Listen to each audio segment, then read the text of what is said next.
CM ಸ್ಥಾನಕ್ಕೆ ಸಿದ್ದರಾಮಯ್ಯ ರಾಜೀನಾಮೆ ಘೋಷಣೆ, ಹೊಸ ಸರ್ಕಾರದಲ್ಲಿ ಸಂಪುಟ ರಚನೆಯ ಕಸರತ್ತು, ಮುಂದಿನ ಆಟ ಶುರು. ಹೊಸ ಸಂಪುಟಕ್ಕೆ ವಯಸ್ಸಿನ ಮಾನದಂಡ ನಿಗದಿಯಾಗೋ ಸಾಧ್ಯತೆ ಇದೆ. ನೋಡಿ, ಇದು ಸಂಗತಿ ಈಗ ಶುರುವಾಗ್ತಾ ಇದೆ.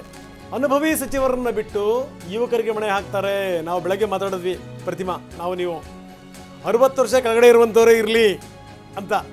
ಯಾಕಂದರೆ ಈಗ ವಯಸ್ಸಾಗಿರುವಂಥವರೆಲ್ಲ ಏನೇನು ಸೇವೆ ಸಲ್ಲಿಸಿದ್ರೆ ಗೊತ್ತಾಗಿದೆ ಅವರಿಗೆ. ಸೊ ಹಾಗಾಗಿ ಏನಂದರೆ, ನಿಮ್ಮನ್ನು ಪಕ್ಷಕ್ಕೋಸ್ಕರ ಬಳಸ್ಕೋತೀವಪ್ಪ, ನಿಮ್ಮ ಸೇವೆ ಪಕ್ಷಕ್ಕೆ ತುಂಬ ಅಗತ್ಯವಾಗಿದೆ, ಹಾಗಾಗಿ ದಯವಿಟ್ಟು ನೀವಿರಿ, ಬೇರೆಯವ್ರಿಗೆ ಅವಕಾಶ ಕೊಡಿ ಅಂತ ಹೇಳುವಂಥದ್ದು. ಆಮೇಲೆ ನಾವು ಹೇಳ್ತಾ ಇದ್ದೀವಲ್ಲ, 3 ಜನ ಆಗ್ಬೋದು, 4 ಜನ ಆಗ್ಬೋದು, DCMಗಳು ಏನೇನಿದೆಯೋ ಅವ್ರ ತಲೆಯಲ್ಲಿ. ಯಾಕಂದರೆ ಅವ್ರಿಗೆ ತುಂಬ ಚೆನ್ನಾಗಿ ಗೊತ್ತು, ದಕ್ಷಿಣ ಭಾರತದಲ್ಲಿ ಕರ್ನಾಟಕವನ್ನು ಕಳ್ಕೊಂಡ್ರೆ ಈಗಲೇ ಯಾರು ಒಪ್ಕೋತಾರೋ ಯಾರು ಬಿಡ್ತಾರೋ, ಕೆಲವೊಂದು ತಪ್ಪು ಸಂದೇಶಗಳು ರವಾನೆ ಆಗಿದೆ ಈಗಲೇ. ಸರಿಯಾಗಿ ನಿಭಾಯಿಸಿಲ್ಲ, ಸರಿಯಾಗಿ ಕೆಲಸ ಕಾರ್ಯಗಳಾಗಿಲ್ಲ, ಅನುದಾನ ಹೋಗಿಲ್ಲ, ಒಗ್ಗಟ್ಟಿಲ್ಲ. ಅದರಲ್ಲಿ ಹೈಕಮಾಂಡ್ ಪಾತ್ರ ಕೂಡ ಭಾಳ ದೊಡ್ಡ ಮಟ್ಟಕ್ಕಿದೆ. ಇಲ್ಲಿ ತನಕ ಅವರು ಈ ಸಮಸ್ಯೆಯನ್ನು ಸಮಸ್ಯೆಯಾಗೇ ಇಟ್ಟಿದ್ದಿದೆಯಲ್ಲ, ಯಾವುದೇ ಕಾರಣಕ್ಕೂ ಉತ್ತರನೇ ಸಿಗಬಾರ್ದು, ಹಂಗೆ ಕಗ್ಗಂಟು ಮಾಡಿದ್ದಿದೆಯಲ್ಲ, ಈಗ ಸಿಕ್ಕಿದೆ. ಅವಧಿ ಎಷ್ಟಿದೆ? 2 ವರ್ಷಗಳು ಮಾತ್ರ ಬಾಕಿ ಉಳ್ಕೊಂಡಿದೆ. 2 ವರ್ಷದಲ್ಲಿ ಎಷ್ಟು ದಿವಸ ನೀವು ಅಧಿಕಾರ ಮಾಡ್ತೀರಿ? 1 ವರ್ಷ ಮಾತ್ರ ಅಧಿಕಾರ ಮಾಡ್ತೀರಿ. ಇನ್ನೊಂದು ವರ್ಷ ಅದು ಸಂಪೂರ್ಣವಾಗಿ ಅದು ಚುನಾವಣೆಯ ವರ್ಷ ಅದು. ಸೊ ಇದು ಸಂಗತಿ. ಈಗ ತಮ್ಮದೇ ಆದಂಥ ಲೆಕ್ಕಾಚಾರಗಳು ಶುರುವಾಗಿದೆ. ಪ್ರಮೋದ್ ಶಾಸ್ತ್ರಿ ಮತ್ತೆ ನಮ್ಮ ಜೊತೆ ಸಂಪರ್ಕದಲ್ಲಿದ್ದಾರೆ. ಪ್ರಮೋದ್, ನಾವು ನೋಡ್ತಾ ಇದ್ದೀವಿ, ಒಂದು ಹಂತ ಇಲ್ಲಿಗೆ ಮುಗೀತು, ಇನ್ನೊಂದು ಹಂತ ಈಗ ಶುರುವಾಗ್ತಾ ಇದೆ. ಅದು ಮಂತ್ರಿಮಂಡಲದ ಕಸರತ್ತು. ವಯಸ್ಸಾಗಿರುವಂಥವ್ರಿಗೆ, ಇಲ್ಲಿ ತನಕ ಪರ್ಫಾರ್ಮ್ ಮಾಡಿರುವಂಥವ್ರಿಗೆ, 3 ವರ್ಷ ಅಧಿಕಾರ ಅನುಭವಿಸಿರುವಂಥವ್ರಿಗೆ, ನೀವು ಸಾಕರಪ್ಪ, ನೀವು ಪಕ್ಷ ಸೇವೆಗೋಸ್ಕರ ಇರಿ ಅಂತ ಹೇಳಿ ಯಂಗ್ ಆ್ಯಂಡ್ ಎನರ್ಜೆಟಿಕ್ ಟೀಮ್ ಮಾಡುವಂಥ ಎಲ್ಲ ಸಾಧ್ಯತೆಗಳಿದೆ. ಜನ ಇವತ್ತು ಏನು ಬಯಸ್ತಾ ಇದ್ದಾರೆ, ಯುವ ಸಮುದಾಯ ಏನು ಕೇಳ್ತಾ ಇದೆ, ಸಮಾಜ ಏನು ಅಪೇಕ್ಷೆ ಪಡ್ತಾ ಇದೆ, ಆ ಮುಖಾಂತರ ಹೋದರೆ ಮಾತ್ರ ಭವಿಷ್ಯ ಅನ್ನುವಂಥದ್ದು ತುಂಬ ಸ್ಪಷ್ಟವಾಗಿ ಅರಿವಾದಂಗಿದೆ. ಏನಂತೀರಿ?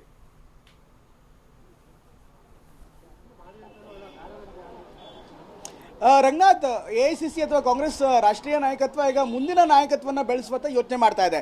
ಅದು ಸಂಪುಟದ ರಚನೆ ಇರ್ಬೋದು, ಅಥವಾ ಹೊಸ ಸಚಿವರ ಆಯ್ಕೆ ಇರ್ಬೋದು, ಜೊತೆಗೆ ಈ DCMಗಳನ್ನು ನೇಮಕ ಮಾಡುವಂಥ ವಿಚಾರ ಇರ್ಬೋದು. ಇದೆಲ್ಲದಕ್ಕೂ ಕೂಡ ಹೊಸ ಯುವ ನಾಯಕತ್ವಕ್ಕೆ ಮಣೆ ಹಾಕೋದಕ್ಕೆ ನಿರ್ಧಾರ ಮಾಡಿದೆ. ಯಾಕೆಂದರೆ ಈಗಾಗಲೇ ನೀವು ಈಗಿರುವಂಥ ಕಾಂಗ್ರೆಸ್ನ ಲೈನಪ್ಗಳನ್ನು ನೋಡ್ತಾ ಇದ್ರೆ, ಈಗಿರುವಂಥ ಕಾಂಗ್ರೆಸ್ನ ಸಂಪುಟ ಸದಸ್ಯರು ಅಥವಾ ಸಚಿವರನ್ನು ನೋಡ್ತಾ ಇದ್ರೆ, ಬಹುತೇಕರು 60 ವರ್ಷಕ್ಕಿಂತ ಮೇಲ್ಪಟ್ಟಿರೋರು. ಅದರಲ್ಲೂ 60 ವರ್ಷಕ್ಕಿಂತ ಮೇಲ್ಪಟ್ಟಂಥ ಪ್ರಮುಖ ಹುದ್ದೆಗಳಲ್ಲಿ ಕಾರ್ಯನಿರ್ವಹಿಸ್ತಿರುವಂಥ ಸಚಿವರಿದ್ದಾರೆ. MB ಪಾಟೀಲ್ ಇರ್ಬೋದು, HK ಪಾಟೀಲ್ ಇರ್ಬೋದು, ಇನ್ಫ್ಯಾಕ್ಟ್ ಜಾರ್ಜ್ ಇರ್ಬೋದು, HK ಪಾಟೀಲ್ ಇರ್ಬೋದು, ಅದೇ ರೀತಿ ಪರಮೇಶ್ವರ್ ಇರ್ಬೋದು, ಈ ಥರ ಬೇರೆ ಬೇರೆ ಹಿರಿಯ ಸಚಿವರು ಯಾರಿದ್ದಾರೆ ಅವರೆಲ್ಲರಿಗೂ ಕೂಡ ಅವಕಾಶವನ್ನು ನೀಡಲಾಗಿದೆ. ಹೀಗಾಗಿ ಈ ಬಾರಿ ಒಂದು ಯುವ ಪಡೆಯನ್ನು ರಚನೆ ಮಾಡೋದಕ್ಕೆ ಪ್ರಯತ್ನವನ್ನು ಪಡ್ತಾ ಇದ್ದಾರೆ.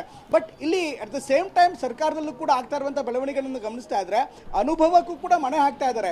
ಅನುಭವನ ಏಕಾಕಿ ಎಲ್ಲರೂ ಕೂಡ ಸೆಟಿಸ್ಫೈಡ್ ಮಾಡಿ ಯುವಕರನ್ನ ತರ್ತಾರೆ ಅಂತಲ್ಲ, ಆದರೆ ಯುವಕರಿಗೆ ಹೆಚ್ಚಿನ ಪ್ರಾಶಸ್ತ್ಯವನ್ನು ಕೊಡೋದಕ್ಕೆ ತೀರ್ಮಾನ ಮಾಡಲಾಗಿದೆ. ಹೀಗಾಗಿ ವಯಸ್ಸಿನ ಮಾನದಂಡವನ್ನು ಸಂಪುಟ ಪುನರ್ರಚನೆ ಮಾಡುವಂಥ ಸಂದರ್ಭದಲ್ಲಿ ಅದನ್ನು ಮಾನದಂಡವಾಗಿ ಅದನ್ನು ಪರಿಗಣಿಸೋದಕ್ಕೆ ಕೂಡ ತೀರ್ಮಾನ ಮಾಡಿದ್ದಾರೆ. ಯಾಕೆಂದರೆ 60 ವರ್ಷಕ್ಕಿಂತ ಕೆಳಗಿನವರಿಗಿದ್ರೆ ಒಂದು ಮೆಸೇಜ್ ಕೂಡ ಪಾಸ್ ಆಗುತ್ತೆ. ಅಟ್ ದ ಸೇಮ್ ಟೈಮ್ ಮುಂದಿನ ನಾಯಕತ್ವವನ್ನು ಕೂಡ ಬೆಳೆಸಿದಂತೆ ಆಗುತ್ತೆ, ಮುಂದಿನ ನಾಯಕತ್ವ ಬೆಳವಣಿಗೆಗೆ ಒಂದು ಅವಕಾಶ ನೀಡಿದಾಗತ್ತೆ. ಹೀಗಾಗಿ ಈ ಎಲ್ಲ ಕಾರಣಗಳಿಗೋಸ್ಕರ ಈ ವಯಸ್ಸಿನ ಮಾನದಂಡವನ್ನು ಇಟ್ಕೊಂಡಿದ್ದಾರೆ. ಹಾಗಂತ ಎಲ್ಲ ಹಿರಿಯರನ್ನ ಬದಿಗಿಟ್ಟು ಮಾಡ್ತಾರೆ ಅಥವಾ ಎಲ್ಲ ಹಿರಿಯರನ್ನ ಬದಿಗಿಟ್ಟು ಸಚಿವ ಸಂಪುಟ ಮಾಡ್ತಾರೆ ಅಂತ ಹೇಳಕ್ಕಾಗಲ್ಲ. ಕಾರಣ ಇಷ್ಟೇ, ಅನುಭವ ಕೂಡ ಮುಖ್ಯ ಆಗುತ್ತೆ, ಜೊತೆಗೆ ಜಾತಿ ಹಿರಿಯರು ಮತ್ತೆ ಕಿರಿಯರು ಇಬ್ಬರನ್ನು ಒಳಗೊಂಡಿರುವಂತಹ ಸಮತೋಲಿತವಾದಂತಹ ಒಂದು ವ್ಯವಸ್ಥೆ ಬರ್ಬೋದು ಅನ್ನುವಂಥದ್ದು. ಪ್ರಮೋದ್, ನೀವು ಹಾಗೆ ಸಂಪರ್ಕದಲ್ಲಿ ನಿಮ್ಮ ಜೊತೆ ಮಾತಾಡ್ತೀನಿ.